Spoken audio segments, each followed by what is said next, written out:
Assalamualaikum warahmatullahi wabarakatuh. Perkenalkan, nama saya M. Nurul Fajri dari kelas PTIKH angkatan 2022 dengan NIM 220209501119.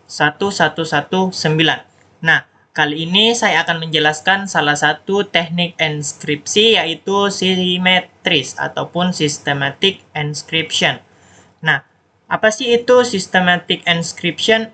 Nah, systematic encryption ini adalah suatu pesan ataupun suatu data yang kita ingin menguncinya itu dengan salah satu identik ataupun identitas khusus, di mana kuncinya itu harus saling memiliki antara penerima dan pengirim dan harus sama. Nah, contohnya saja itu kita bisa menggunakan file RAR yang kita upload dan kita memberikan kunci ataupun memberikan sandi pada file tersebut. Nah, proses enskripsi ini bagaimana sih untuk menenskripsi data ataupun pesan yang ingin diubah ataupun yang ingin dikunci itu?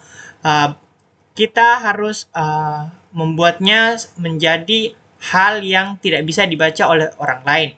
Maka karena itu kita di sini menggunakan proses yang melibatkan algoritma agar semua orang, baik itu penerima maupun pengirim, itu mempunyai kunci yang sama ataupun password yang sama untuk membuka file tersebut. Nah, proses enskripsinya itu seperti yang saya jelaskan tadi, di mana penerima ataupun orang yang ingin membuka file itu harus mempunyai chip hypertext ataupun sandi ataupun password yang dibuat oleh pembuat file itu tersendiri, di mana penerima pesan yang terenskripsi itu menggunakan kunci yang sama untuk mendeskripsikan chip hypertext ataupun file dan mengembalikannya dalam bentuk asli, yaitu teks ataupun data yang asli, seperti contohnya dua file yang kita rarkan dan kita buat sandi, di mana jika kita sudah memberikan sandinya, maka kita bisa ekstraknya kembali dan menampilkan file-file yang sudah diekstrak tadi. Nah, kelebihan dari proses ini yaitu dia itu lebih efisien, di mana kita tinggal membuat ataupun memblokade beberapa file dan mengkompresnya menjadi satu dan menjadikannya suatu bentuk contoh seperti yang saya tadikan itu WinRAR dan memberikannya password begitu. Nah, adapun kerentanan ataupun kekurangan dari proses ini, yang pertama yaitu pada proses ini itu mengamankan penukaran kunci antara pihak yang terlibat, di mana jika pihak ketiga itu mengetahui ataupun tahu dari kunci yang dibuat oleh pembuat, maka dia bisa mengambil ataupun menyadap file kita ataupun pesan yang sudah dienkripsi tadi.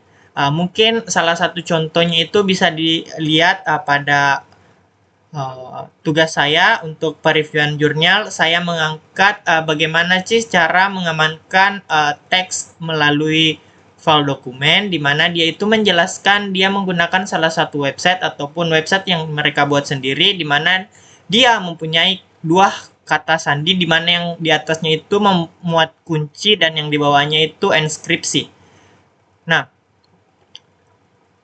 kesimpulan dari materi ini yaitu enskripsi yang sistematik adalah salah satu teknik enskripsi yang kuat dan umum digunakan di berbagai aplikasi ataupun program, di mana perlu menjaga keamanan kunci ini agar tidak jatuh ke tangan yang salah. Selain itu, untuk mengatasi masalah penukaran kunci, seringkali digunakan kombinasi yang sistematis antara orang yang membuat dan orang yang akan membuka file yang kita buat.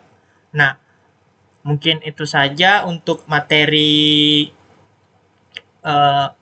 enskripsi dan deskripsi ini. Untuk contohnya itu, nah, di sini kita akan mengambil beberapa contoh yang saya jelaskan tadi. Nah, di sini saya memiliki beberapa file. Yang pertama itu new folder, file Excel, file presentasi, dan txt dokumen. Untuk membuat enskripsi ini, saya tinggal mendrag beberapa filenya itu, terus mengklik kanan, show more option, Di sini itu ada add to encrypt saya untuk menrarnya ataupun mensatukannya. Nah, di sini sudah selesai. Ini itu tidak memiliki kunci. Nah, jika kita ingin membuat kunci, maka di sini klik kanan, terus to archival. Nah, di sini itu kita bisa membuat formatnya bagaimana. Terus kita bisa men-set pasportnya di sini. Contoh saya memberikan paspor 1, 2, 3, 4, 5, 6, 7, 8.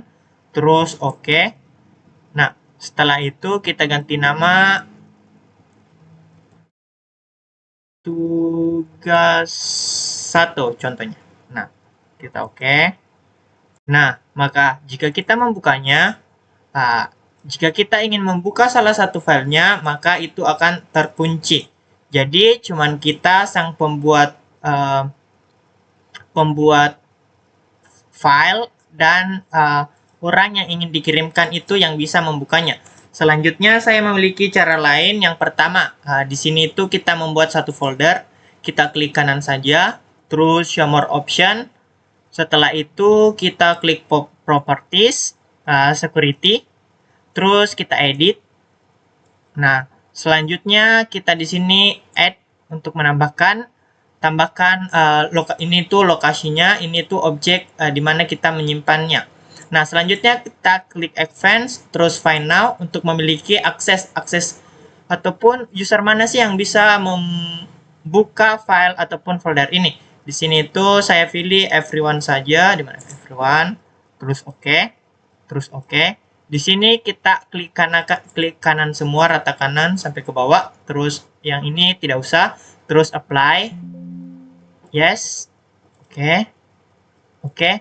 Maka ini tuh sudah tidak bisa dibuka lagi. Dan jika ingin membukanya, klik kanan. Terus show more option. Properties. Security. Edit.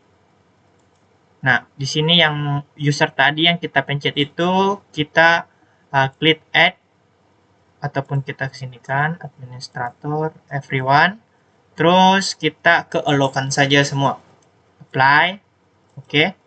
Oke. Maka folder kita sudah bisa dibuka kembali.